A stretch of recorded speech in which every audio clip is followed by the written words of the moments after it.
Bismillahirrahmanirrahim. Assalamualaikum warahmatullahi wabarakatuh. Selamat siang dan salam sejahtera. Semoga rahmat Allah yang Maha Esa terlimpah kepada kita semua. Amin ya Allah ya Rabbal Alamin. Yang terhormat Ibu Nur Hayati selaku dosen beserta teman-temanku yang sama-sama saya banggai dan saya hormati. Pertama-tama dan yang paling utama, marilah kita panjatkan puja dan puji syukur kehadirat Allah Subhanahu wa Ta'ala yang mana telah memberikan beribu-ribu nikmat kepada kita semua, sehingga kita dapat berkumpul dengan keadaan sehat walafiat. Sholawat beserta salam semoga tercurah limpahkan kepada junjungan alam, yakni Habibana wa Nabiyana wa Maulana Muhammad Sallallahu Alaihi Wasallam. Sebelumnya saya izin memperkenalkan diri. Saya Tia Nur Ajijah dari kelompok 2 beserta rekan saya ada Niang dan ada Jidan. Di sini saya akan mempresentasikan hasil dari kerjasama kita, yaitu tentang hukum-hukum perkembangan. Baik, di sini saya sendiri akan menjelaskan latar belakangnya. Latar belakangnya di dalam seluruh jangka kehidupan manusia semenjak dalam kandungan sampai meninggal, di dalamnya terjadi perubahan-perubahan baik fisik maupun psikis. Perubahan-perubahan tersebut terjadi karena pertumbuhan dan perkembangan dalam dirinya. Dan di sini ada pengertiannya. Hukum perkembangan merupakan suatu konsepsi yang biasanya bersifat deduktif dan menunjukkan adanya hubungan yang tetap serta dapat diramalkan sebagai hukum perkembangan. Menurut definisi lain, hukum perkembangan adalah prinsip-prinsip yang mendasari perkembangan fisik maupun psikis individu. Dan sekarang dilanjut oleh Niang. Baik, saya akan menjelaskan mengenai macam-macam hukum perkembangan. Di dalam hukum perkembangan yaitu ada 7 materi.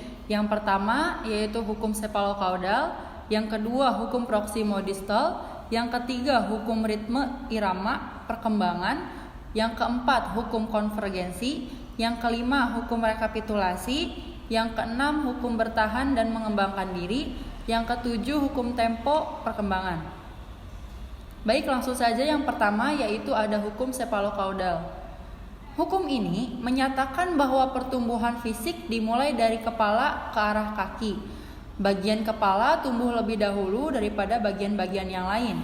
Contohnya seperti pertumbuhan prenatal, yaitu pertumbuhan janin. Yang kedua yaitu hukum proximodistal.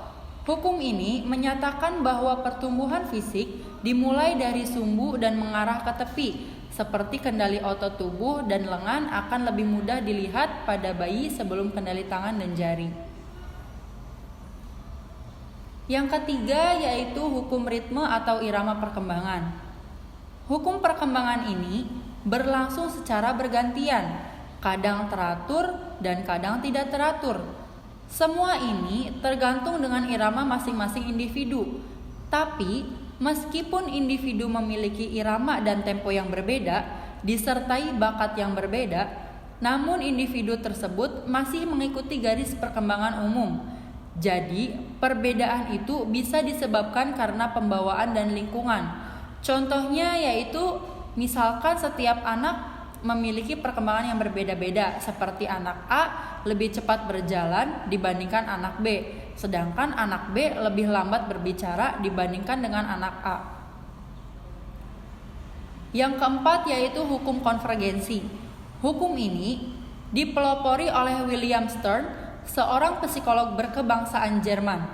Ia berpendapat bahwa perkembangan individu adalah pengaruh unsur lingkungan dan bawaan.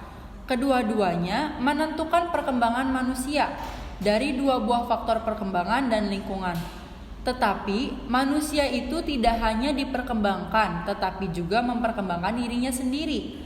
Misalkan, seorang siswa yang hasil dari bawaan dan lingkungan seimbang adalah seorang anak yang berbakat dalam berhitung. Tetap, dia juga dapat menguasai pelajaran lainnya tanpa mengalami kesulitan. Selanjutnya akan dijelaskan oleh rekan saya yaitu Zidan.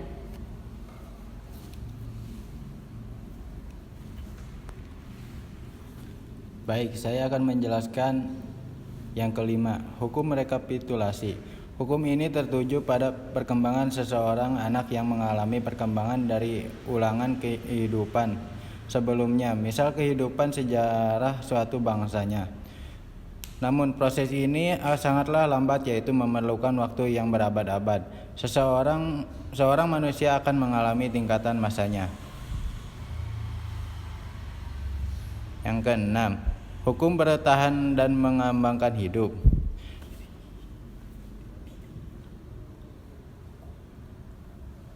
Hukum bertahan dan mengembangkan diri.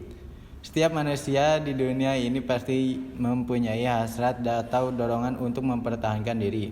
Dari sikap mempertahankan diri tersebut akan berlanjut menjadi sikap untuk mengembangkan diri. Contoh, mempertahankan diri pada siswa biasanya adalah setelah mengetahui hasil pembelajaran dalam rapot hasilnya memuaskan, maka siswa tidak akan merasa puas begitu saja. Dia akan berpikir untuk mempertahankan nilainya. Ketujuh, hukum tempo perkembangan diri. Setiap anak mengalami tempo perkembangan secara berbeda-beda.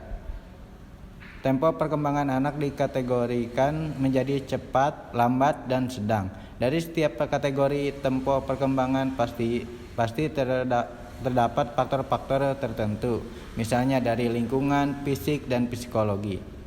Misalnya, seseorang siswa dalam proses pembelajaran ada yang memahami materi dengan mudah dan ada yang kesulitan dalam memahami materi.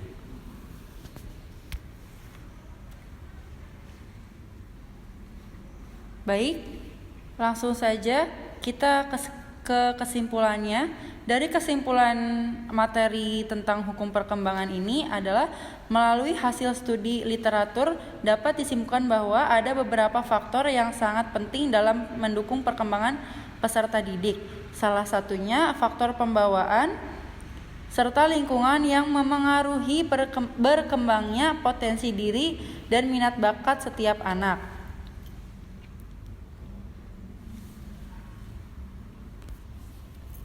Sekian, terima kasih. Jika ada yang ingin bertanya, kami akan siapkan jawaban, bukan kepastian. Dan ini ada beberapa soal yang dapat teman-teman kerjakan. Selamat mengerjakan. Terima kasih. Itu saja dari kami. Wassalamualaikum warahmatullahi wabarakatuh.